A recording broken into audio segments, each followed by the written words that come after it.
Hey, we're Jesse and JD. We're with iHeartRadio, and we're taking a look behind the album 4 from Slash featuring Myles Kennedy and the Conspirators. And with that in mind, we're here with Slash. How are you, dude? I'm good. I'm really good. Now, Slash, this album, man, it's awesome. Your album 4, you guys recorded it off the floor, imperfections and all. I was wondering about the thought process behind that, that idea to do that, because we live in this weird world now and with social media and filters and everything can be perfect. And you guys decided to put out a record where, there could be some flaws in there, but to you guys, it was the right thing to do at that time. What made you guys want to put out an album off the floor for this go around? Well, I mean, actually, I've been always recording live ever since I very first started back in the 80s. But what happens is usually you go in as a band, you play live, and then because I don't like the way my guitar sounds with headphones, I would go back and redo the guitars in the control room, right? But I was like, well, why can't we just all play live in the room at the same time and record off the amps like that? And producers, as we get further and further into the future, are more and more unwilling to record like that because they lose control over all the separate tracks, because there's a lot of bleed from the amps into the drum mics and from the drums into the guitar mics and blah, blah, blah, blah. And I'm like, but we can play the song, the bleed's not going to matter. Anyway, so producers don't like to do it until I finally hooked up with Dave Cobb on this record. And he was really into the idea of recording live off the floor. And I was like, great.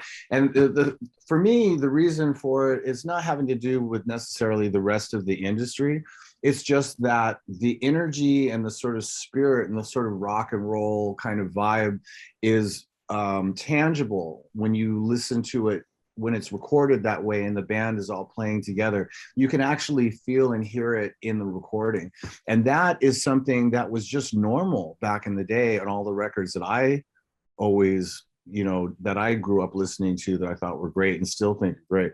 And I think that that's something that has been lost over the years with the advance of all the digital technology at this point. So we just did it that way because I think it sounds great, So if we look at the very start of the album in River is Rising, that thing gallops right out the gate. It reminded me a lot of how you set the tone on your self-titled in 2014 when you tapped Ian Astbury from The Cult to do Ghost with you. How important is it, Slash, when you're crafting an album, to make sure that it really does howl out the gate like that you start off with it with a bang and kind of set the tone for the album? Yeah, I mean, it's something that I think just with all the, I don't know where it comes from, I guess with all the influences of as coming up, what I think is cool, what I don't think is cool, whatever, it seems like the track listing and the arrangement, the sequence and how the record starts and how it ends and the flow is really, really important. And so I've always been very conscious of that. And I think for a rock and roll record, it should start off with a certain amount of excitement, So the first track, I think, should be is something that's up tempo or at least grabs you in some way. Something else I wanted to ask you was, I mean, at this point, you've worked with everybody, which is a bit of hyperbole, but not much. I mean, almost everybody probably. I was going to say. But man, you keep working with Myles Kennedy. Why? What makes that dude so special? Talk about what's so great about Myles Kennedy, because you keep coming back to working with him specifically. Well, I mean, we started working together in 2010 when I did the solo record with all the singers that you mentioned earlier. And I'd never met him before, and I'd actually never heard him sing, but I'd heard a lot about him. And when I was doing that record, I'd finished the record, but I had pretty much finished it, and I had 2 songs left over that I had never figured out who should sing. And Myles Kennedy at the time had just been called up by Led Zeppelin to maybe possibly do a tour with them. And I thought, this guy really has to be good. I'm going to call him. And so I told him what I was doing, and I sent him some music, and he sent back the demos with vocals on them, and they were amazing. So I asked him if he wanted to come down and record the album version of it, and he did. And I thought, I should take this guy on the road because he's got the kind of range that he can sort of cover my whole catalog, which was what I was going to do. Was tour doing Velvet Revolver stuff and Snake Pit stuff and Guns N' Roses stuff and new solo stuff. And he just had that kind of range. Plus, he's such a cool guy. So we put put that together, and I met Brent Fitz and Todd Kearns, and so we had this great band. And while we were out on the road doing that, I thought, well, if I was going to do another solo record, I should just do it with these guys, because I mean, you know, these guys are awesome. So we did Apocalyptic Love, and we just have such a great chemistry and a great personal relationship and a professional and creative and all this stuff, that we just been continuing exactly the same way that we started all these years. And it's so funny because it's like 12 years has gone by and we've done 4 albums, and you're like, wow, I didn't realize it all went by so fast. But anyway, so it's a great band, so I just continue to work with them because we have a great time doing it. And Slash, I'm glad you brought up Todd Kearns, because for us here in Canada, that's really cool that you have a dude from Saskatchewan in your band, and everybody knows his other band, Age of Electric. How does a dude from Saskatchewan, Canada, end up in a band with you? Well, actually, Brent Fitz is from Canada too. So I met Brent when I was auditioning drummers, and I had a bass player who was actually another Canadian guy. But he didn't fit in. He was a great bass player, just not really the right style. So Brent was like, well, hey, I know a bass player, this guy named Todd in Vegas. I said, oh yeah, everybody knows a bass player. But anyway, he goes, he'll come down tomorrow, you know? So Todd came down and he was perfect. And then on top of that, he's a great vocalist.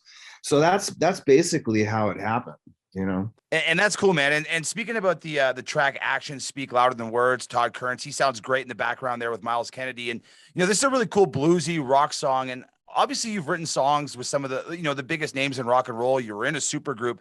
Do you feel any more pressure, you know, writing songs and releasing them when your name is attached to the band? Is it a different process releasing a song for you personally when it's your band Slash? I never really thought about it that way. I mean, you know, really what you're doing is when you're writing music and putting stuff out, you're really sort of more conscious of your own, the challenge to satisfy yourself, you know, to do something that you think is cool. It has nothing to do with what anybody else is thinking or whether it's going to fit into the market or, you know, any of that. It's really about, you know, sort of making yourself happy.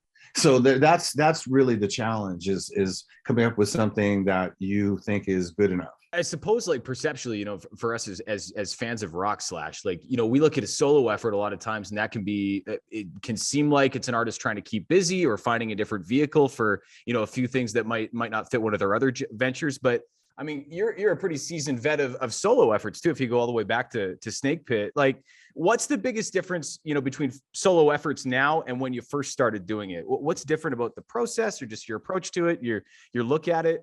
You know, I mean, the biggest difference right now is the band that, you know, the Conspirators is really, really steady. All the guys are very even keeled. The Canadians guys, right, are very, very cool and polite, you know, and Myles is really, I mean, so everybody, we all get along really well. And on a creative level, everybody just wants to play, and it's just a very stable band. The other solo stuff that I've done, I never have like a long-term trajectory for any of these projects. I sort of just do it in the moment and see what happens. So this one stayed together. The last couple of things that I've done on my own were in bands that I threw together that just did not have the potential for longevity for whatever reason it was.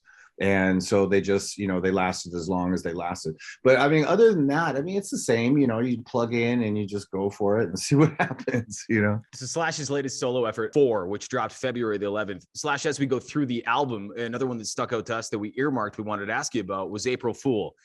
Is this a breakup song? Because this feels like a song for anybody fresh out of a breakup, but maybe I'm reading that wrong. You're the guy that wrote it. Well, I only wrote the music and Myles wrote the lyrics, and it's sort of like what you just described, but I think he'd probably be the best one to explain it in detail. But yeah, it's definitely a relationship song, and it's definitely a song about a subject that we've all been through in a relationship, or at least a lot of us probably have, you know. And Slash, you should be very proud of this new record, man. It really is awesome. And I was interested in your thoughts, on all you've accomplished in your career? Because when it comes to being in the public eye, you've been in it for decades. You've been making hit records and hit songs for so long. When you think of the greatest guitar players in the world, your name always comes up. If somebody sees your hat, they go, oh, that's Slash's hat. Is there anything that you're looking to accomplish, musically or personally, that you haven't done yet?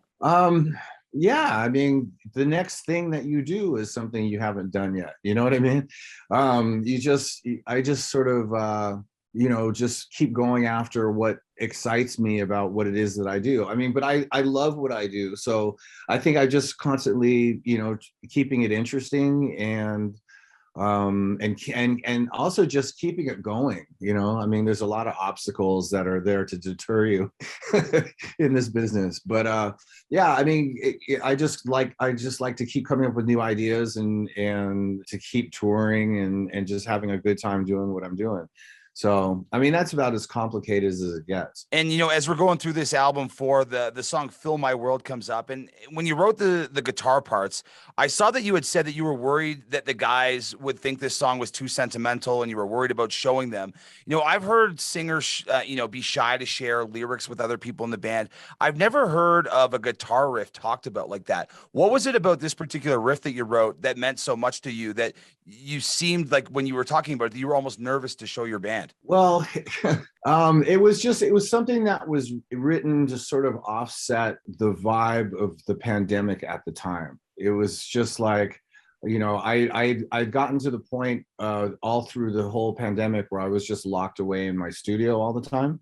And that's sort of how I dealt with the downtime. And so, the riff and the sort of vibe of it was born out of the frustration of all my friends being out of work, and then people losing family members, that were dying from this disease that was going around, or whatever you call it, a pandemic that was going on.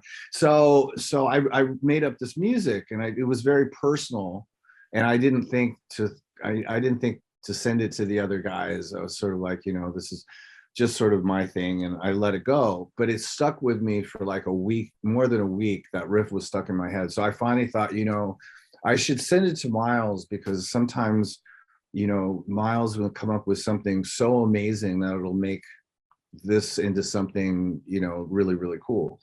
And so I sent it to Myles, and that's what he did. He came up with this great melody, and so it became a song. So what rock gets a dude like you excited in 2022? Like what bands are doing it for you right now? Anything you're listening to where you're like, God damn it, I wish I'd done something like that. Maybe I'll do something like that because I'm inspired by it. Like, I mean, being inspired by new rock music has been really few and far between over the last for a while. I mean, like that really great sort of new music buzz has been very diluted. But lately, there's been a lot of cool sort of rock stuff going on. I mean, Dirty Honey's been getting a lot of attention. I mean, this band Greta Van Fleet all of a sudden is really huge, and that's a full-on sort of old school rock and roll band. We are touring with this band named Plush, which is a girl band that kicks ass right now. So there's this sort of groundswell of young, like genuine rock and roll bands coming out. So that's really exciting for me at the moment, and watching to see where that is going. So yeah, there's a couple cool records out there. Last one I had for you was, I just wanted to know what it's like to be a rock and roll dad to a kid like London. I ask you that because we're planning to give away a bunch of guitars to underprivileged kids here in our city. And we've talked a lot about, how important music can be for kids and what it can mean to them as they grow up. And I guess I wonder, first off, what's it like to be a rock dad, but also to, have a kid who's shown an interest in rock and roll. Like, what have you done with that? How have you fostered that? Do you try to teach rock and roll lessons, or do they have to be learned? Well, I mean, I've got two kids that are both really musical, but one of them is more into sort of hip hop and techno kind of stuff, and then the other one, the older one, is the rock drummer, and he just played. Actually, speaking of Dirty Honey, his band just opened for Dirty Honey in Mammoth in San Diego the other night.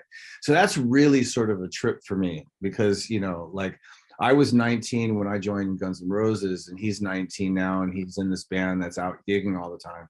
So it's really sort of surreal.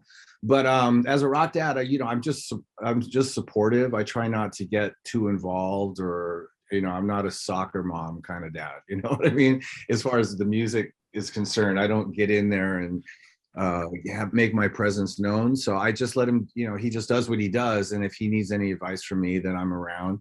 But it's cool. We text each other. I'm like, yeah, I'm doing a gig in Michigan tomorrow. He goes, yeah, I'm doing a gig in San Diego. And it's just like, we're almost total peers. It's a trip. For you, obviously, learning to play guitar and playing music obviously became like a living for you. But how important was that growing up, like learning guitar? I've read about that in your book. That was a big part of maturation for you. Like, how important is it for a kid to get the gift of music? Well, I think the arts in general are important for all people. I think if you're never exposed to it or never given the opportunity to do something where you can express yourself artistically, I think it's really not healthy.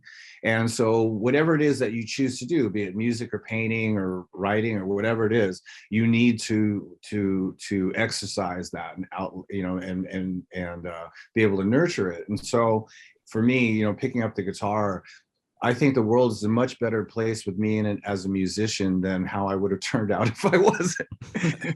So I think it's a really important and healthy outlet for kids to be able to do whatever it is artistically, music or whatever. And Slash, my last question for you, buddy. You got the record out. Obviously, a lot of restrictions around the world are getting lifted. You're going to be out there touring. What's next for you? What do you got next on your plate that you're going to be working on? Well, I'm touring in the States right now with the Conspirators, and then in May I'll be working with Guns N' Roses, touring really makeup tours for Europe, Australia, and South America, which will go through the end of the year. And then beginning of 2023, the Conspirators are going to do an international tour. So we'll be doing Europe, hopefully Canada, South America, and Australia, New Zealand, all that stuff.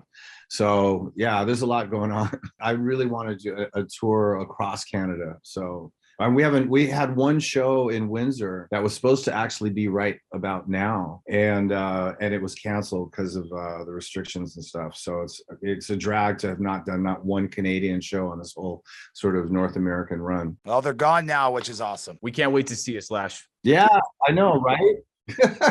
We might as well have just kept the gig going because anyway. The album is out now. It's called 4. It's Slash featuring Myles Kennedy and the Conspirators. Thanks for your time today, Slash. We really appreciate it, man. Yeah, I know. It's great talking to you guys, and hopefully see you soon. Hell yeah. Thanks, buddy. All right, cheers.